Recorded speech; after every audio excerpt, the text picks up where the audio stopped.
I was really afraid of dying. I felt like I was going to die because then I started coughing up blood. So I didn't know. I'm like, am I going to drown? 2 months go by and I'm still paralyzed. What could I still control? Men that come in, I try to get them to find the source of that power. In my mind, it's God.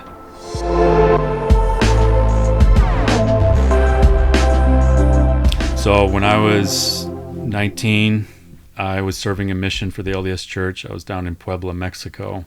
It was our day off. We were hiking around, taking in the sights, and we were situated on top of a hill, and we were kind of bouldering around. We weren't using ropes or anything. We were just climbing around, screwing around. And we were going down one side of this hill, and there's a ledge in front of us, and there was a train of guys that I was kind of following and doing every move they were making. And then I get to one patch of earth that they hit over and over again, and for some reason when I hit it, it gave way below me, and I went sliding off a cliff backwards. I fell, did a free fall of about 35 feet, landed on rocks below, tumbled down the hill another 50 yards, finally came to rest. When all was said and done, I had snapped my back in half. I cracked a couple other vertebrae. I broke a few ribs. One of them went into my lung on the backside, so punctured in my lung, and then I snapped my left leg just below the knee in half completely. So when I stopped rolling, my left leg was at a 90-degree angle over there. My left foot was like over and under my right leg. So I was all kinds of messed up in the middle of nowhere. Like, were you knocked out? No, so I was conscious the whole time. I remember everything. What? I was really afraid of dying. I felt like I was going to die because then I started coughing up blood. Because your lung was punctured? Because my lung. And so I didn't know. I'm like, am I going to drown? Right here now. And I started to kind of go in and out of shock, and the saying where, well, at least it's not raining. Well, it wasn't, but it started to snow on us. So that was nice. Yeah. What? Yeah, okay. Not many people think of snow in Mexico, but it was snowing on us. I was up on that mountain for about 3 hours until they could get to the nearest village. 3 hours? Were they carrying you, or were you just sitting there? No, I was just sitting there for 3 hours. You. Yeah, they didn't move me. And so I was lying there for 3 hours. Then the guys show up, and then they hike me down the mountain, get me into the ambulance, get me to the nearest. Like in a gurney? How'd they hike you Yeah, down? so they had to put me on a stretcher. It was really rough terrain. There ain't no heli-flight in Mexico where I was from. It was like donkey cart, medevac. That's pretty much the best I could do. But anyway, they put me on a stretcher, hiked me down, put me into what would be considered an ambulance. It was more like just a minivan, with like a red cross painted on the side. And they get me down.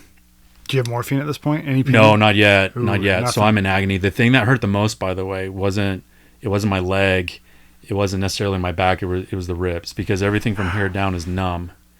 And so the ribs on the backside, I could still feel those, because I think the ribs were above the injury site. So the ribs are hitting me hard. Every step, every bump is just... Oh my gosh. And they almost like flipped me a couple times, right? The ambulance gets stuck twice in the mud. So the missionaries had to get out and rock the ambulance and rock me free. And I'm in there slamming. Sloshing around. Oh man, yeah. Slamming the sides. No pain meds, because they didn't want me to slip into a coma, because my eyes were already starting to get a little hazy. So they finally get me to a hospital, get me some morphine so they can keep me under some supervision and to stabilize me.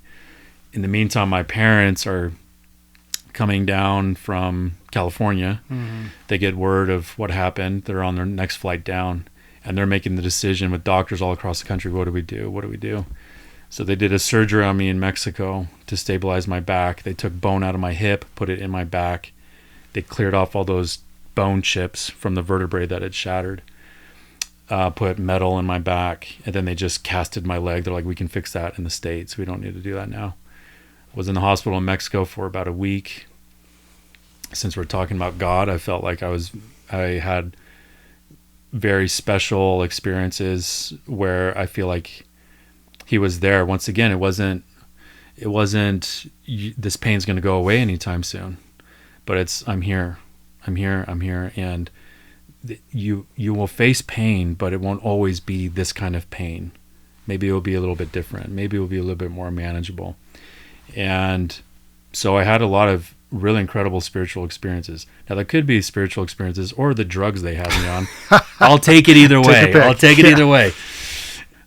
So I was in Mexico for about a week. Then they fly me up to, I get on one of those medical jets. They fly me up to San Diego. They do more surgery on me in San Diego. So I'm close to 30 hours of surgery on my back and then on my leg. And 2 months go by, nothing. And I'm still paralyzed because that's what the accident left me. I couldn't move anything. So they're saying, well, we don't know if you're going to walk again. It's not looking good, bud. But because you're so jacked up, we don't know if this is actually ever going to happen to you.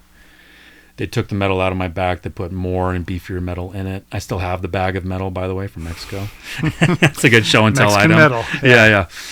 Fast forward, I'm going through all kinds of stuff. I often will say that I'd have this outpouring of support. People would come and visit me all day, every day. It was fantastic. My parents made the sacrifice to drive 50 miles south to come visit me every day, at least one of them.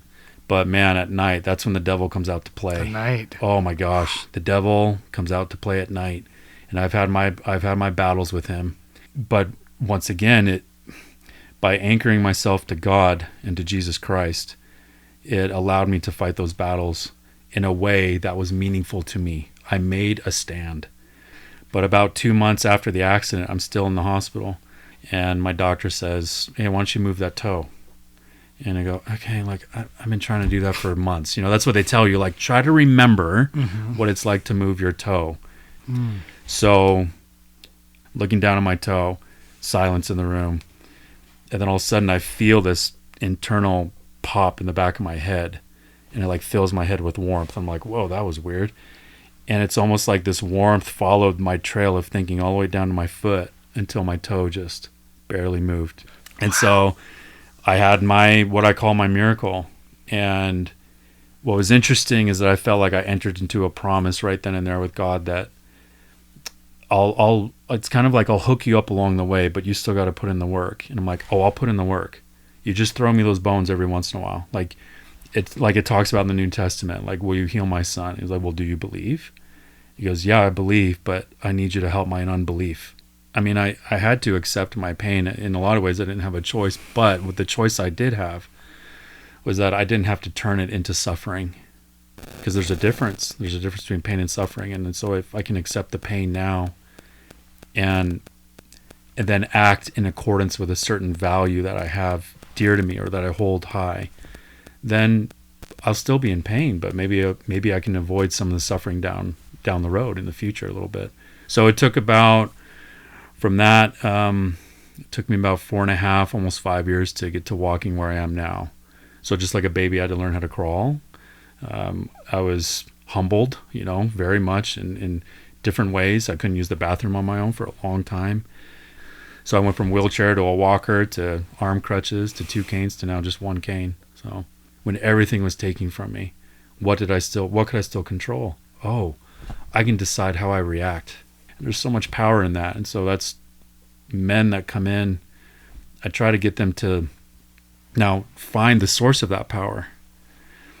And in my idea, in my mind, it's God. Why is it God for you? It reminds me of something that Carl Jung talks about. Jung says that to get through something, as I just described, you have to rely on revelations given to you from a wisdom higher than you. Right? A source of wisdom much higher than you. If you can receive revelation from that, you can get through it. You can do it. You can't rely on your own. You have to rely on something higher and greater than you. If you can tap into something that's pure and good and eternal, and that can open your perspective and open your mind, and it's something bigger than you, who knows what kind of revelations you'll get to then weather the storm and navigate whatever waters you're going through right now. I hope you enjoyed this episode. More importantly, I hope you feel closer to your Creator. If you find yourself wanting to strengthen your